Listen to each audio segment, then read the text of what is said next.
Naniniwala ka ba sa mga engkanto o elementong nananahan malapit sa mga kabahayan ng mga tao? O yun bang tinatawag na palasekan na alaman lihim ng isang pamilya? Na animoy mga espiya at nagbibigay babala sa mga tao? Ang kwentong inyong matutunghayan ay base sa tunay na karanasan ni Berhelio, ang taong may kaibigan na palasekan na nagbibigay babala sa kanya sa tuwing may darating na aberya o sakuna. Tawagin na lang po ninyo ako sa palayaw kong Ber. 58 anyos na sa taong kasalukuyan at naninirahan po ko sa isang baryo ng North Cotabato na hindi ko nasasabihin kung ano ang eksaktong pangalan ng lugar. Sa kadahilan ng magpasa hanggang ngayon ay dito pa rin ako naninirahan at nagsimula ang lahat ng kababalagan sa buhay ko nang makilala ko si Amir na isang palasekan. Noong una ay hindi talaga ako naniniwala sa mga elemento o engkanto. Subalit nang ako na ang nakakita kay Amir, ay saka pa lang ako naniwala na totoo pala sila. Hindi man po kapanipaniwala sa iba, pero maniwala po kayo. May mga nilalang tayong kasama natin sa loob mismo ng ating bakuran. Simpleng maglalako lang po ako ng samot-saring kagamitan sa bahay. Gaya ng mga balde, batya, planggana, arenola, at kung ano-ano pang magagamit sa bahay. Kahit mga kaldero o palayok na ginagamit sa pagluluto sa kusina ay aking inilalako. Sa ganyang paraan ko lang itinataguyod ang pangangailangan namin ng asawa kong si Belen at ng 2 kong anak. At ang katuwang ko lang sa hanap buhay ang alaga kong baka. Mahirap man ang buhay, pero kinakaya ko ang lahat para sa aking pamilya. Ganyan naman talaga ang buhay. Kailangan magsikap para sa asawa at anak kong umaasa sa akin. Hindi rin uso kasi sa akin ang salitang pahinga. Dahil sa isang gaya ko kailangan magsipag sa araw-araw. Hanggang isang araw noon, Kalakbay, habang nagmumuni-muni ako sa bakura namin, dahil kakarating ko lang ng araw na iyon galing sa paglalako at bahagya akong nakaidlip sa papag na kawayan. Nagulat na lang ako nang gisingin ako ng isang matinis na boses. "Ber, gising. Tingin ka rito." Sino yan? Pagod ako, huwag mo akong biruin." "Huwag kang mag-alala, Ber. Hindi naman kita binibiro at isa akong kaibigan. Isa akong palasekan na nakatira rito sa bakuran mo." Sa pagbangon ko nga, Kalakbay, habang pupungas-pungas pa ang mga mata ko, nahintakutan ako ng bumungad sa isang kumpol ng lupa ang isang nilalang na nooy inakala kong nuno sa punso. Subalit ayon sa nakita kong nilalang, hindi raw siya umano nuno sa punso at palasekan raw sila na maliliit na uri ng engkanto na nagbibigay babala sa mga tao. Halos mapanganga ako sa itsura ng nasabing nilalang dahil sa taas niyong maihahalin tulad sa isang bata na may edad na 2 taong gulang. "Bakit ganyan ang itsura mo? Engkanto ka ba talaga o isang elemento?" tanong ko dito. "Huwag kang matakot, Ber. Ganito lang talaga ang itsura ko at uulitin ko sa iyo, kaibigan ako. Amir ang pangalan ko. Pakilala at paliwanag nito sa akin. Ako ang magbibigay ng babala sa iyo, Ber, sa mga gagawin mo sa araw-araw at sasabihin ko sa iyo kung aswang, mambabarang o mangkukulam ang kausap mo." Dagdag pang paliwanag ni Amir. Sa puntong iyon, Kalakbay, nagkaroon ako ng kapanatagan sa mga sinabi ni Amir. Subalit nagulat ako nang tawagin ako ng asawa kong si Belen. Kasabay niyon ay tinanong niya ako kung sino ang kausap ko. Kung kaya naman biglang nawala si Amir sa kinatatayuan yon, lalo na nang marinig ang boses ni Belen. Ngunit ayon kay Amir, Kalakbay, sumipol lang daw ako kapag kailangan ko siya. Kahit saang lugar basta may puno ay darating ang kaibigan ko. Sa pagdaan ng mga araw, wala naman akong nakukuhang babala ng palasekan. At ang ibig sabihin lang yon ay walang banta ng sakuna o maging ang mga dayuhang aswang sa paligid. Kung kaya naman nagpatuloy lang ako sa buhay at iniikot ko ang mga karatig baryo. Kahit na ang pinakasulok ng mga bawat baryong madaanan ko ay hindi ko pinalalagpas. Ang importante kasi sa akin ay makabenta ng aking mga panindang kagamitan para sa bahay At sa awa naman ng Diyos, hindi naman ako umuuwing luhaan. Hanggang sa may makilala akong mamimili na Mang Doming ang pangalan. Halos pinakyaw ng nasabing matanda ang paninda ko at bumili iyon ng batya, balde, tabo, planggana at kung ano-ano pa. Sa isang banda ay natuwa naman ako dahil maganda ang benta ko ng araw na yon. Ngunit napansin ko rin ang pailalim na tingin sa akin ni Mang Doming. Sa hindi ko naman maipaliwanag na dahilan, Kalakbay, ay kung bakit ganun siya kung makatingin sa akin, gayon din sa alaga kong baka. Kung kaya naman na magkaroon ako ng pagkakataon, tinanong ko ang nasabing matanda. Lalo na ang matalim niyong pagtingin sa alaga kong baka, nakatuwang ko na sa hanap buhay. Subalit ang sabi ni Mang Doming ay wala naman daw problema at natutuwa lang daw siya sa nakikita niya sa akin. Gayon pa man ay ibang idinidikta ng puso ko sa nasabing matanda ng araw na iyon. Kung kaya naman ang sumagi sa isipan ko si Amir ay bigla akong napasipol at nakita ko na lang iyon na nakaupo sa ibabaw ng baka ko. Ngunit ang nakakapagtaka riyan, ako lang ang nakakakita kay Amir. Ber, umalis ka na sa baryong ito at isama mo ang baka mo. Dahil yung kausap mong matanda, hindi siya isang tao, kundi isa yung mantahungal na aswang. Mga lahi ng mantahungal na aswang ang nakatira sa baryong ito. Mapanganib silang lahi ng aswang, Ber, at nag-aanyo silang baka, kalabo at kabayo para makapambiktima ng tao. Kaya nilang gayahin ang itsura ng baka mo at kapag nalinlang ka nila, ang maiuuwi mo ay ang maling baka. Tapos ay uubusin nila ang pamilya mo, Ber. Sunod-sunod na babala ni Amir. Sa puntong iyon, Kalakbay, ay kaagad akong sumakay sa baka ko at lumabas na kami sa baryo nila Mang Doming. Halos alalayan naman ako ng kaibigan kong palasekan habang lumalabas kami ng baryo. Hanggang doon sa bukana ng nasabing baryo ay tinatanaw pa rin kami ng mga tao. Kung kaya naman hinigpitan ko rin ang hawak ko sa aking sundang habang hinihila ng baka ko ang kariton na pinaglalagyan ng mga paninda ko. Magmula noon, Kalakbay, ay hindi na ako bumalik sa baryo nila Mang Doming at naglako na lang ako sa ibang baryo kung saan normal ang mga tao. Isa pa nga pala, Kalakbay, kapag may paparating na bagyo ay inaabisuhan ako ni Amir. Sa totoo lang, nakakamangha rin ang kakayahan ng palaseka na si Amir dahil nakikita niyo ng araw ng isang nilalang. Gayon din ang paparating na sakuna. Hindi man ito kapanipaniwala, pero nangyayari sa akin sa tunay na buhay. Samantala, nagpatuloy lang ako sa hanap buhay na nakagisnan ko at sinulit ko ang bawat araw na kasama ko ang aking pamilya. Sa pautay-utay na pamamaraan ay namumulat ako sa hiwaga at kababalagan ng mundo. Lalong-lalo na sa mga hindi pangkaraniwang nilalang na nakakasalamuha ko sa araw-araw. Maging ang dayo sa lugar namin ay hindi nakakaligtas sa kaibigan kong palasekan. Hanggang isang araw, nang may makaengkwentro na naman ako na isang aswang. Ngunit bago pa man yung mangyari, ay nabigyan na ako ng babala ni Amir. Sabi niya may dadaan raw sa baryo namin na nagtitinda ng isda. Pero ang habilin sa akin ni Amir, na kahit anong mangyari huwag daw akong bibili. Gayunpaman sinunod ko na lang ang payo ni Amir at hindi nagtagal may dumaan ang maglalako sa amin. Isang babae at lalaki na sa tingin ko ay mag-asawa. Tapos ang balde ng mga iyon ay puno ng isda sa paningin ng mga tao. Subalit nagulat ang nasabing tindero at tindera nang bumulalas ako ng salita na hindi nila inaasahan. Habang may hawak akong pinigang kalamansi at asin sa tasa. At ayon nga kay Amir, sabuyan ko raw ng asin at katas ng kalamansi. Bili na po kayo ng mga isda, mga suki. Sariwa po ang mga ito at hindi huli sa dinamita. Sigaw ng tinderong lalaki. Manong, huwag na po kayong manghawa dito sa baryo namin. At alam kong hindi isda ang itinitinda nyo. Diretsahan kong sambit dito. Ano bang pinagsasasabi mo, binata? Isda ang tinda namin mag-asawa. Tanong na paliwanag ng nasabing matanda. Kapag isda ho ang tinda nyo, Manong, bibili ho ako. Pero sasabuyan ko po muna ng katas ng kalamansi na may asin. Alok kong paliwanag.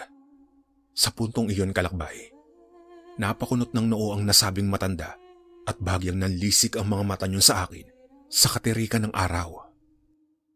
Halos titigan ako ng mag-asawang naglalako ng isda mula ulo hanggang talampakan.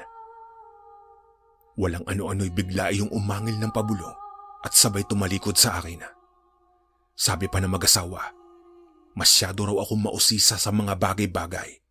Baka raw sa susunod, ipahamak ako ng pagiging mausisa ko. Pero hindi naman ako natakot sa mga iyon kahit anong lahi pa sila ng aswang. Lalo na at nariyan ang kaibigan kong palasekan na nagbibigay babala sa akin. Kung kaya naman nabibigyan ko rin ng babala ang aking mga kababaryo. Lalo na kapag may mga estranghero o dayuhang pumapasok sa amin. Akalain niyo iyon sa isang sipol ko lang. Dumadating si Amir sa kahit anong sitwasyon. Isa pa batid kong kakaiba rin ang taglay na kapangyarihan ng isang palasekan. Dahil sa isang tingin lang nila sa mga dayuhan at sa lakas ng kanilang pang-amoy, ay alam nila kung aswang, mangkukulam o mambabarang ang isang tao. Ayon pa nga kay Amir, ang babala ng palasekan kahit kailan ay hindi maaaring magkamali. At isa pa dito ko lang naririnig ang iba't ibang uri o lahi ng aswang. Gaya ni Mang Domeng na isang mantahungal na nag-aanyong baka at pinapalitan ang alaga ng isang magsasaka. Iyon bang kapag naiuwi sila o nakapasok sa bakuran ng kanilang gustong biktimahin, ay kaagad silang aatake sa isang pamilya. Mula sa pagiging baka, ay nagiging mabilasik na mantahungal na hindi namamalayan ng may-ari ng baka na aswang na ang kanyang naiuwi. Lalong-lalo naman ang mga aswang na kung tawagin sa Kabisayaan, Katagalugan at Mindanao ay pinaspasan. Na ayon kay Amir ay may kakayahang gumamit ng hipnotismo. Bukod pa riyan ang mga aswang na iyon ay kayang itago ang karne ng tao bilang mga isda, baboy o manok. Sa ganyang paraan daw, nakakapagparami ng lahi ang mga pinaspasan na aswang. Kung minsan tuloy napapaisip rin ako kapag may iba pang naglalako ng isda sa amin. Ngunit sabi pa ni Amir, mas baluarte raw ng mga pinaspasan ng mga palengke. Siyempre nga naman sa pamilihang bayan matao at numero unong puntahan ng mga namamalengke. Kaya ang babala palagi sa akin ni Amir, maging mapanuri at laging magdala ng asin o kalamansi. Lalo na raw kung karne ang bibilhin ko.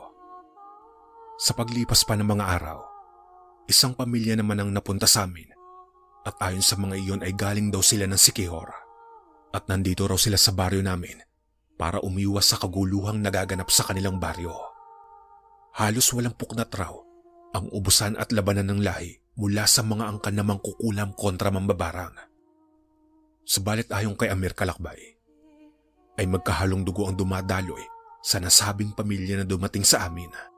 Isang pamilya na may dugong mambabarang at mangkukulam na gustong magbagong buhay. Mga nilalang na ayaw gamitin ang kanilang itim na mahika. Kaya ang sabi ng kaibigan kong palasekan, wala daw akong dapat ipangamba sa pamilyang dayo. Huwag kang matakot sa mga dayo, Ber. Hindi sila mapanakit na mambabarang at mangkukulam. Isa pa, wala silang masamang intensyon sa baryo ninyo. At nababasa ko ang nilalaman ng kanilang puso. Mas katakutan mo ang aswang na si Mang Domeng. Dahil masama ang pakay ng matandang yun sa'yo, magkakasunod na babala at paliwanag ni Amir. Sa kalaunan, Kalakbay, naging mapagmatsyag ako sa aking nasasakupan at binigyan ako ng kakayahan ni Amir na makita ang aura ng isang tao. Lalo kung ito ba ay aswang, mangkukulam o mambabarang. Hindi naglaon, madalas ko nang nakikitang dumadaan sa baryo namin si Mang Domeng. At alam ko may masamang pakay sa akin ang nasabing matanda. Kung kaya namang kinumpronta ko iyon ng lalaki sa lalaki. Mang Domeng, alam ko may pakay kayo sa amin kaya hanggang dito sa baryo namin, sinusundan niyo ako. Maghunos dili ka, Ber. Wala akong masamang pakay sa pamilya mo. Huwag na tayong maglokohan pa, Mang Domeng. Kahit kailan hindi pa nagkamali ang kaibigan kong palasekan sa pagbibigay ng babala sa akin. Kaya naman pala malakas ang loob mong pagsalitaan ako ng ganyan. Dahil may kaibigan ka palang palasekan. Marahil ay alam mo na rin kung ano ang pagkatao ko, hindi ba, Ber? Oo, alam ko na kung anong klase ng aswang ka, Mang Domeng. Isa ho kayong mantahungal na nagtatago sa anyo ng isang baka at umaatake sa gabi kapag bilog ang buwan. Sa puntong iyon ay nanlisik ang mga mata ni Mandoming sa akin kahit tirik ang araw. Sabay titig sa akin mula ulo hanggang talampakan at nagbanta ayon sa akin na babalik raw siya para utasin ako bago pa man raw ibunyag ang lihim niya. Gayon pa man binigyan ako ni Amir ng agimat na odom bilang proteksyon sa aking sarili. Isang agimat na kilala rin sa katawagan na tagabulag, na may kakayahang maglaho ang sarili ko sa mga taong may masamang tangka sa aking buhay. Kaibigan Ber, palagi mong isuot ang medalyon na agimat na odom na nagmula sa isang anghel na may 6 na pakpak. Anghel na may 6 na pakpak?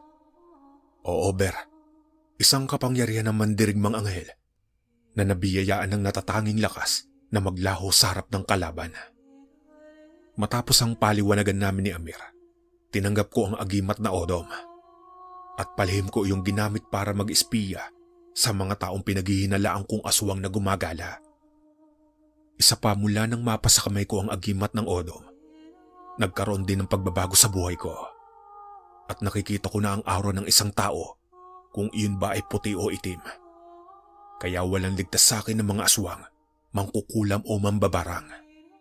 Gayon din ang mga itim na mahika na lalang ng mga tao daling sa mga demonyo. At sa bawat maglalako nga ng mga paninda hanggang sa pamilihang bayan. Kahit hindi na ako magdala ng asin at kalamansi, nakikita ko ng malinaw kung karne ng baboy o tao ang itinitinda sa palengke. Kaya naman nang minsang ginabi ako sa daan pa uwi galing sa paglalako ng paninda at may namataan akong isang baka na nakaharang sa aking dinaraanan, nakita ko na kaagad ang pamumulan ng mga mata niyon. Sa unang tingin ko pa lang, alam kong hindi iyon ordinaryong baka. Batid kong isang mantahungal na aswang ang nakaharang sa daraanan ko ng gabing iyon. Kung kaya naman napahigpit ang hawak ko sa aking sundang. Isa pa batid kong si Mang Doming lang naman ang nagbanta sa akin noong nakaraang araw. Kaya alam kong siya ang bakang nakaharang ngayon sa aking daraanan. Gayunpaman walang rason para katakutan ko siya, lalo na at tangan ko ang agimat ng odom. Hindi mo ako malilinlang, Mang Doming. Alam kong ikaw yan. Magaling kang talaga, Ber. Hanga ako sa babala ng kaibigan mong palasekan. Isa pa may proteksyon ka na din, kaya subukan natin ang iyong agimat na odom. Mula sa pagiging baka kalakbay, naging mabilasik naman tahungal si Mang Doming. Mahaba ang mga braso at binti na halos palundag habang papalapit sa akin. Kasabay ang pagtulo ng malapot na laway sa bibig niyon. Subalit nagulat ang nasabing aswang nang maglaho ako sa kanyang paningin. Habang sumisinghot iyon sa hangin na tila sinusundan ng amoy ko. Pero dahil sa bisang taglay ng agimat kong odom, nililigaw nito ang pang-amoy ng isang aswang. Habang ako naman ay nakatayo lang malapit sa aking baka at nagwawala iyon. Dahil sa nakikita nitong aswang ang nasa harapan namin. Kung kaya naman pilit kong pinakalma ang alaga ko. Ngunit nang umambang aatakihin ng matanda ang baka ko, hindi na ako nag-atubili pang gumawa ng aksyon. Hanggang sa sinalubong ko ng sundang si Mang Doming. At sa bilis nga ng pangyayari, hindi nyo namalayan na tinamaan ko na pala siya sa tagiliran at naputol ang isa niyang braso habang nagkikisay na humandusay sa lupa. Bago pa pumanaw ang nasabing aswang kalakbay, ay nakapagbitaw pa yon ng huling salita sa akin na siya ko namang ikinagulat ng gabing iyon habang nagpupumilandit ang masaganang dugo sa tagiliran yon. Hayop ka, Ber. Napakaswerte mo sa isang palasekan at namumukod tangi ang tangan mong agimat. Ang huling salitang lumabas sa bibig ni Mang Doming. Gayunpaman dahil sa isang madilim at masukal na daan kami nag-abot ni Mang Doming, ay walang naging saksi at iniwang ko na lang sa isang talahiban ng katawan ng aswang na parang walang nangyari. Magpasa hanggang ngayon ay patuloy pa rin ako namumuhay ng normal sa aming liblib na baryo at hinding-hindi ko iwinawalay sa katawan ko ang agimat na odom na biyaya ni Amir. Isa pa palagi ko raw gamitin sa kabutihan ang tangan kong agimat na nagmula pa sa isang mandirigmang anghel na may 6 na pakpak na idinaan sa isang palasekan para ibigay sa taong karapat-dapat na magtangan ito. Hanggang dito na lang po ang aking kwentong mga kalakbay. Maraming salamat. Madilim at tahimik na ang buong kapaligiran. Gabi na kasi ng mga oras na iyon. At halos ata lahat ng tao sa baryo ay nasa kanya-kanyang bahay na sila. Tanging ang mga lasingberong matatanda na lamang ang makikita mo sa daan na pasuray-suray kung maglakad papauwi sa kanilang bahay. Ang iba pa ay may tangan-tangan na isang boteng lapad ng alak. Maulap din ang langit at mukhang uulan pa ng gabing iyon. Sa kadahilan ng wala kang makikitang mga bituin sa kalangitan na parang nagbabadya ang malakas na ulan.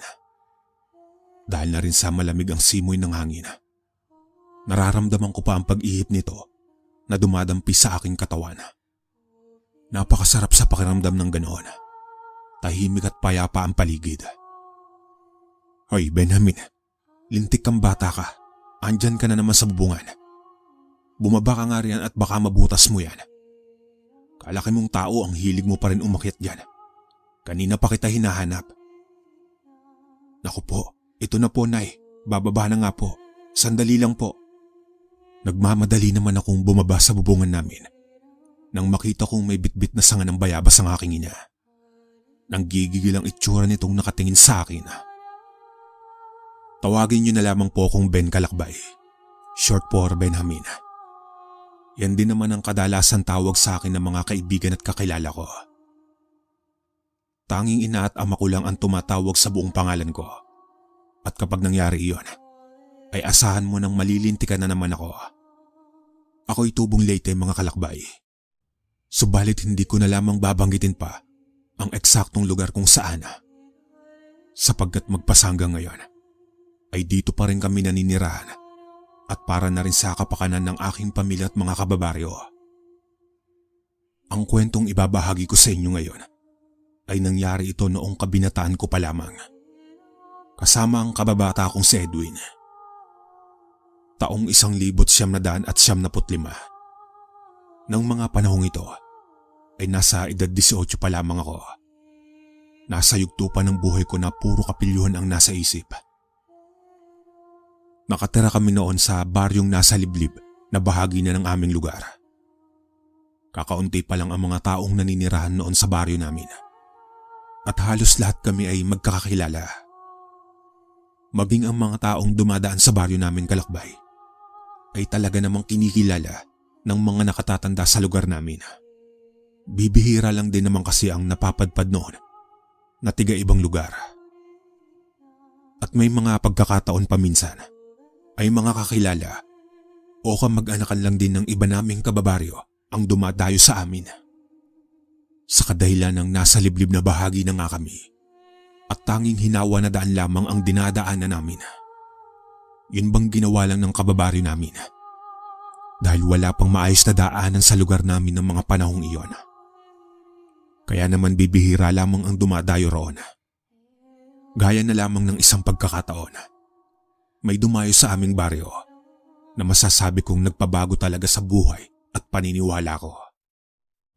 Nang mga panahong ito kasi, ay pilit kong ipinaglalaban sa mga kaibigan ko na hindi lahat ng aswang ay masasama.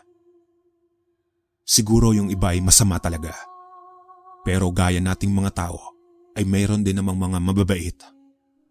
Meron ding mapagkakatiwalaan at maaasahan. Subalit kahit anong gawin kong pakikipagdebate sa mga kaibigan ko, ay parati pa rin akong natatalo sa kadahilanan na marami sila ang naniniwalang lahat ng aswang ay masasama. Hindi naman kasi lingid sa kaalaman namin mga taga-probinsya na tunay naman talaga ang mga aswang. Nandyan lamang sila sa tabi-tabi. Nag-aantay ng pagkakataong mambiktima sa oras na umatake ang pagkauhaw nila sa laman at dugo ng tao. Minsan pa nga, kahit patay ay hindi nila pinalalampas. Tahimik at payapa naman ang pamumuhay namin sa aming baryo ng Kalakbay. Lumaki na lamang ako ay wala naman akong nababalita ang aswang na naminsala sa aming lugar maging sa Karatignayon. Hanggang isang araw noon, may bagong mag-anak na dumayo sa aming baryo. Noong una ay hindi ko alam kung sino ang mga ito dahil sa bago lang sila sa aking paningin at tiyak kung hindi lamang sila taga-Karatig Baryo. Hanggang sa hindi naglaon ay napag-alaman kong galing sila sa malayong lugar at dito na sila maninirahan sa baryo namin. Tawagin na lang po nating Mang Oscar at Aling Belen, ang mag-asawang sa tingin ko ay nasa 50 na pareho. May katandaan na kasi ang mga itsura ng mga ito. At Luisa naman ang nag-iisa nilang babaeng anak na kaidaran ko lang din. Gaya din ng sabi ko, ay may kaanak din sila sa baryo namin na si Aling Neri. Tiyempo namang malapit lang sa bahay namin ang napili nilang pwesto na pagtatayuan ng bahay ng bagong saltang mag-anak. Kaya namang kahit mamintana lang ako sa bahay namin, ay tanaw na tanaw ko kaagad ang bahay nila. Mabilis namang naitayo ang bahay nila. Dahil halos lahat ng kabaryo namin ay nagtulong-tulong para mapabilis ang pagtatayo ng bahay nila at nang may matuluyang kaagad sila. Tutulong din sana ako noon. Subalit mas kailangan kong rumakit ng pera dahil hindi naman madali ang buhay sa probinsya noong mga panahong iyon. Kasama ko naman ang kaibigan kong si Edwin na naghahanap ng mapagkakakitaan. Tol, kilala mo na ba yung magandang babae na bagong salta sa baryo natin? Tanong ni Edwin habang naggagapas kami ng damo sa gilid ng palayan. Si Luisa ba? Oo, kilala ko na yon. Bakit? Kasi naman tol, di ba ang ganda niya? Parang taga-ibang bansa. Kaya sigurado ako maraming magkaka-interest doon. Sira ka talaga, tol. Kabago-bago sa baryo natin ay ganyang kagad ang iniisip mo. Ano naman tingin mo sa mga kabaryo natin, manyak? Oy, hindi ah. Sinasabi ko lang naman ang totoo. At malay mo pati ikaw magka-interes sa babaeng iyon. Wikang muli ni Edwin. Ako, tumigil ka na nga. At baka marinig ka pa ng iba dyan at kung ano pa ang isipin sa atin. Awat ko sa kaibigan ko at naggapas na lang muli. Pero sa totoo lang, kalakbay, ay totoo ang sinasabi ni Edwin na maganda naman talaga si Luisa. Subalit sa tingin ko ay hindi ito interesado sa kahit kanino. Magmula kasi nang maitayo na ang bahay nila ay bihira ko lang itong makitang lumabas ng bahay. At parati pang tahimik ang bahay nila na parang laging walang tao. Hanggang sa isang hapon, inutusan ako ng aking ina na magsibak ng kahoy para sa bakuran namin.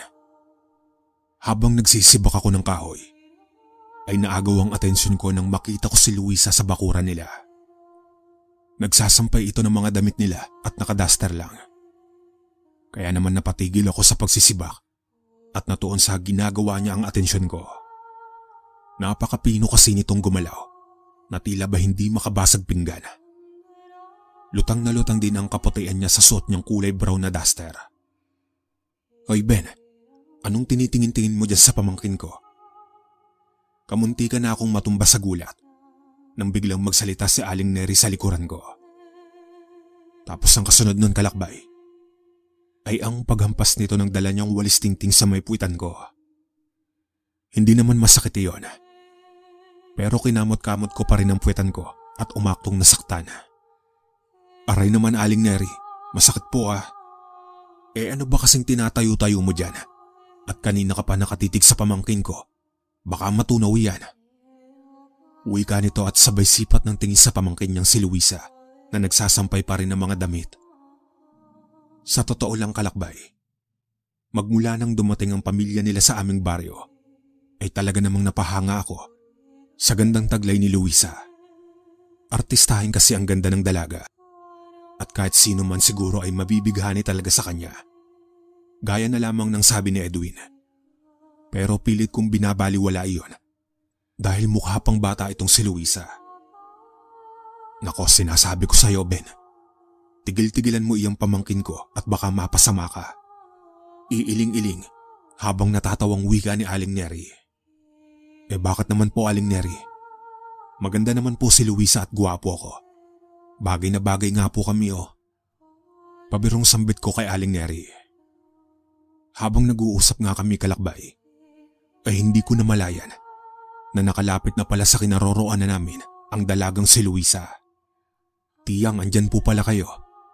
Mabuti na lang at hindi ko na kayo pupuntahan sa inyo. Nakangiting wika ni Luisa. O iya, sakto at pupunta din talaga ako sa inyo dahil may kailangan ako sa inay mo. Wika naman ni Aling Neri at lumakad na papunta sa bahay nila Luisa. Bago pa man lumakad si Luisa, ay nakita kong nginitian niya ako at bahagya pang kumaway.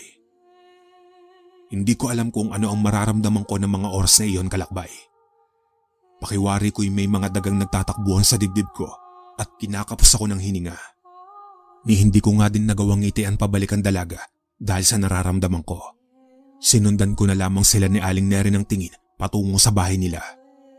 Oh, tol, anong nangyari sa'yo at mukhang nangangamatis yung mukha mo? Saka lamang ako nabalik sa ulirat nang marinig ko ang boses ng kaibigan kong si Edwin na ikinagulat ko naman dahil bigla na lamang itong lumitaw sa gilid ko. Anak ng pusa ka naman, Edwin, oh. Papatayin mo ba ako sa gulat? Bulalas ko at napabuntong hininga ng malalim. Naku naman, tol. Ninitian ka palang ni Luisa ay nangangamatis ka na dyan. Tatawa-tawang wika ni Edwin. Siraulo ka talaga, tol, kahit kailan. Wika ko sa kanya. Tapos ay itinuon ko na muli ang aking pansin sa pagsisibak ng kahoy. Ano nga palang sadya mo at napadbad ka dito? Tanong ko kay Edwin. Kasi, tol, mamayang gabi may sayawan sa kabilang baryo. Baka gusto mo akong samahan pumunta roon. Tugon niya sa akin. Napakunot naman ang noo ko at napatingin kay Edwin dahil sa sinabi nito. Talaga ba? Anong araw na ba ngayon at bakit may sayawan doon? Tangi, limot mo na ba? Piyesta doon bukas. Ano, punta na tayo? Makailang beses pa akong pinilit ni Edwin para lang mapapayag na pumunta roon. Pero ewan ko ba, Kalakbay, magmula nang maging kapitbahay ko si Luisa, ay nawalan na ako ng ganang maglakwatsa. Nagawain ko naman dati. Mas gusto ko na lang manatili sa bahay at abangan kung kailan lalabas ng bahay nila si Luisa. O siya, o na. Sige na, sasama na ako. Anong oras ba tayo pupunta doon? Tanong ko kay Edwin. Daanan na lang kita mamaya bago magdilim. Tugon nito bago nagpaalam at umalis na. Napailing na lamang ako at inayos na ang mga kahoy na nasibak ko, saka ipinasok sa loob ng bahay namin. Sakto namang nag-aasikaso na ng panghapunan ng aking ina. Kaya agaran na ako nagpaalam sa kanya na aalis ako at hindi nakakain sa bahay. O, saan naman ang punta mo? Tanong ng aking ina sa akin. Dyan lang po, inay. Uuwi din po kagad ako. May dadaluhan lang po kami ni Edwin na sayawan. Tugon ko. Nakita kong napakunot ang noo ni inay at napatingin na maigi sa akin. Kaya naman noong unay akala ko hindi ako papayagan sa kadahilan ng may bali-balitang kumakalat sa aming baryo patungkol sa karatignayo namin. May mga nagkakamatayan umanong hayop at ang iba pang alaga nila roon. Wakwak ang tiyan ng mga ito at nawawala ang mga laman loob. Kaya naman kung ano-anong usapin ang namuo sa aming baryo. Lalo na't wala namang nakakapagpatunay at nakakita sa nila lang na pumapatay sa mga alaga nila. Ayon sa iba, Kalakbay, ay baka ligaw na hayop ang namiminsala sa kanila. Subalit mas marami ang naniniwalang aswang ang may gawa noon. Sa kadahilan ng sa estilo pa lamang ng pagpatay sa mga hayop, ay natitiyak nilang aswang ang may gawa noon. Ngunit para sa akin ay baka ligaw at gutom na hayop lang iyon. Ilang linggo pa lamang kasi ang nagdaan, magmula nang umabot ang balitang iyon sa baryo namin. O siya, basta mag-iingat ka at huwag kang kung kani-kanino sumama. Pagpayag ng aking ina. Kaya naman nagmadali na rin akong mag-ayos sa sarili para makaalis na kaagad kapag dumating si Edwin. Subalit natapos na lamang akong magbihis at mag-ayos ay wala pa rin ang kaibigan ko. Magdidilim na nun, Kalakbay. Kaya nagpasya na lamang akong hantay na lamang siya sa balkonahe namin. Habang hinihintay ko si Edwin, ay nakita kong lumabas ng bahay nila si Luisa. Tumingin-tingin pa ito sa paligid na parang nagmamatsyag. Kaya naman tinignan ko siyang maigi kung ano ang gagawin niya. Maya-maya pa nang matiyak niyang walang tao sa paligid, ay nagmamadali itong naglakad papunta sa likod ng bahay nila, kung saan puro kakahuyan at kagubatan na. Kahit na magdidilim na ng mga oras na iyon, ay hindi ko alam kung bakit kusa na lamang akong sumunod sa kanya. Palihim akong sumunod kay Luisa Kalakbay, papasok sa loob ng gubat. Dala na rin siguro ng kuryosidad ko, ay gusto kong malaman kung ano ang gagawin niya roon gayong magdidilim na. Ilang sandali pa, ay nakita kong bigla itong nagsusuot sa kawayanan. Tinig ko kasi ang kaluskusan sa gawing iyon at bahagya ko pa siyang nakikita sa kinaroroonan ko. Kaya naman napaisip ako na baka magbabawas lamang ang dalaga.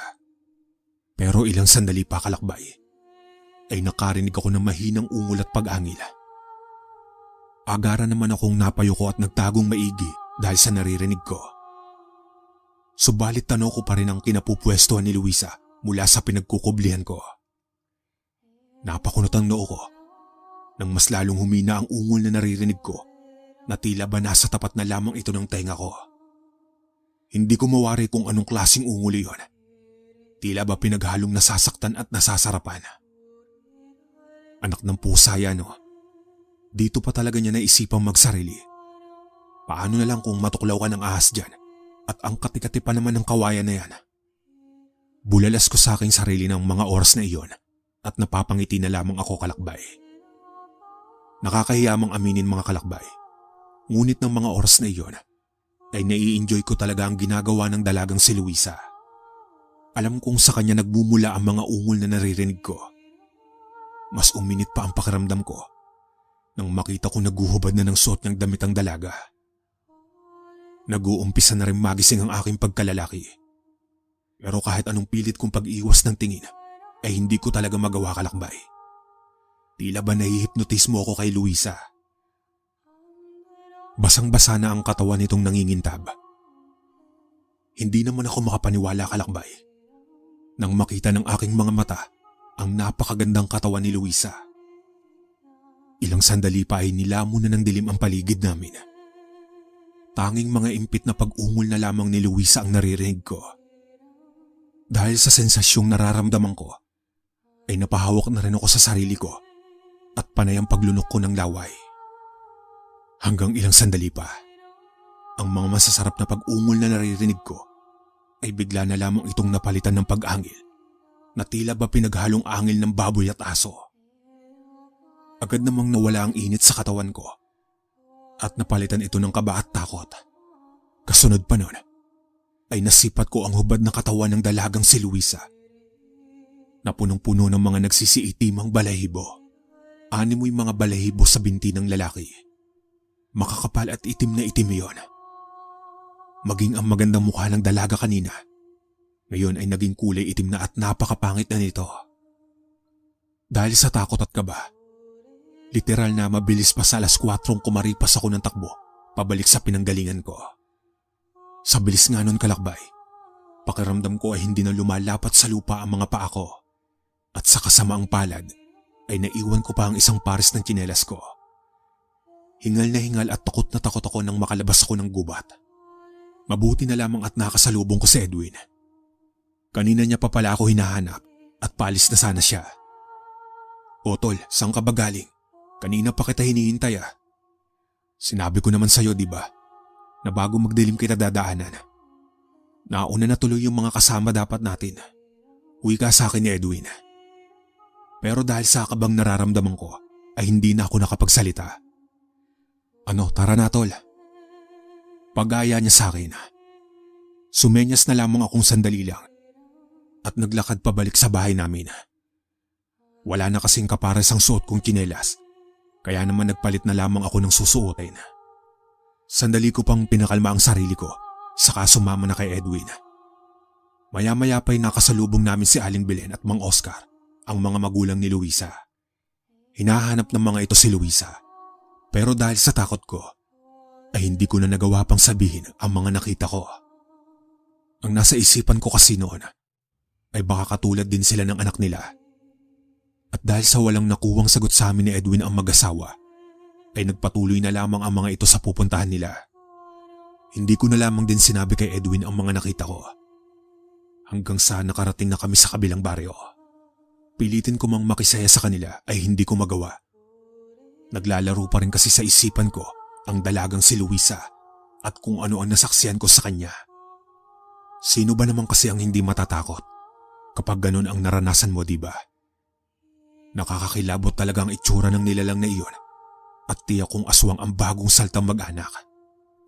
O tol, ang lalim yata ng iniisip mo ah. Kanina ka pa tulala dyan. Kumain ka na muna tapos mamaya punta na tayo sa diskuhan. Pukaw sa akin ni Edwin at inabutan ako ng pinggang may lamang pagkain. Dumiretso kasi kami sa bahay ng kamag-anak niya para makikain muna. Salamat tol. Pagod lang ata at mukhang masama ang pakiramdam ko. Pagdadahilan ko dahil hindi ko talaga kayang sabihin sa kanya ang mga nakita ko at baka kasi isipin niya na nasisiraan na ako ng ulo. Kahit naman kasi lingid sa kaalaman namin ang mga nilalang na aswang, ay may parte pa rin sa amin na hindi naniniwala sa mga ito hanggat hindi nakikita ng personal naming mga mata. Iinom na lang natin yan mamaya doon sa diskuhan. Nakangiting wika sa akin ni Edwin. Matapos naming makikain sa kaanak ni Edwin Kalakbay, ay dumiretso na kami ng basketball court ng baryong kinaroroonan namin. Doon kasi ginaganap ang baylihan o diskuhan bago sumapit ang kapiestahan. Nang makarating na kami roon, ay agad kaming pumasok at nakidisko na sa ibang mga naroroon. Maraming tao mula sa iba't ibang baryo ang kasama namin. Agad naman kaming pumwesto sa mesa kung saan nakapwesto ang iba pa naming mga kaibigan ni Edwin. Ang iba ay may amat at lasing na dahil sa nahuli nga kami ng dating ni Edwin. Habang lumalalim ang gabi, ay mas lalo pang dumarami ang mga tao. Mas nagiging masaya ang paligid namin. Unti-unti ko na rin nakakalimutan noon ang patungkol sa dalagang si Luisa sa kadahilan ng napaparami na ang pag-inom ko ng alak. Nakikisaya at nakikisayaw na rin ako. Hanggang sa habang nakikisayaw ako sa mga kaibigan ko, ay napansin ko sa pasukan ng diskuhan ang mag-asawang Belen at Mang Oscar. Kinusot ko pa ang aking mga mata at baka namamalikmata lang kasi ako. Pero hindi nga ako nagkamali. Sila nga iyon.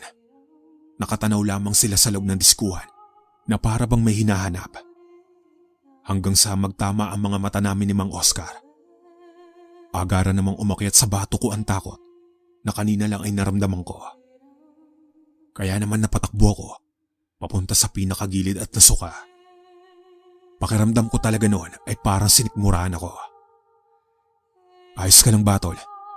Mukhang hindi mo na kaya. Tara uwi na tayo. Pag-aalalang tanong ni Edwin sa akin. Napatangon na lamang ako at hindi na nakasagot. Dala na rin siguro ng alak na nainom ko. Agad na nga kaming lumabas ng diskuhan ni Edwin. Sinipat-sipat ko pa kung nasaan na yung mag-asawang nakita ko. Subalit wala na sila. Kaya naman inaya ko na si Edwin na magmadali na kaming umuwi. Habang nasa daan nga kami, ay ikinuwento ko na kay Edwin ang nasaksihan ko patungkol sa dalagang si Luisa. Hanggang sa maya-maya pa'y nasa liblib na daan na kami, ay nakarinig naman ako na mahihinang pag-angil. Napahinto kami saglit ni Edwin at luminga-linga sa paligid. Nung lumingon kami ay hintakot ko talaga sa nakita ko. Dahil sa maniwala man kayo o sa hindi Kalakbay. Kitang-kita ko ang dalagang si Luisa na gumagapang sa danong walang saplot. Hubot-hubad ito at nanlilimad sa kintab ang katawan. Sa takot ko ay kakapitan ko pa sana ang kaibigan kong si Edwin. Subalit bigla na lamang itong nawala sa tabi ko at nang hanapin ko ng tingin ay nagkukumahog na tumakbo papalayo sa akin. Nagsisisigaw ito ng aswang. Sa takot ko naman ay hindi na ako nakagalaw. Nang susunggaban na sana ako ng aswang ay napapikit na lamang ako. Subalit ang kasunod nun ay ang pagsigaw ng isang boses na tumakbo na ako. Pagdilat ko ay nakita ko ang mag-asawang Aling Belen at Mang Oscar. Yakap-yakap na mag-asawa ang dalagang si Luisa na nakabalot sa kulay itim na malaking tela. Habang si Mang Oscar naman ay sinabihan akong umuwi na. Matapos ang pangyayaring iyon, ay napag-alaman ko na nayanggaw pala ang anak ng mag-asawa at nasa baryo namin sila para ipagamot ang anak nilang si Luisa. Sa paglipas ng mga araw at linggo, ay napag-alaman kong napagaling na ng manggagamot ang pangyayanggaw kay Luisa. Naging maayos na rin ang lahat kay Luisa at sa paglipas pa ng mga araw, ay mas lalo pa kaming napalapit sa isa't isa. Hanggang dito na lang po ang aking kwento mga kalakbay. Maraming salamat.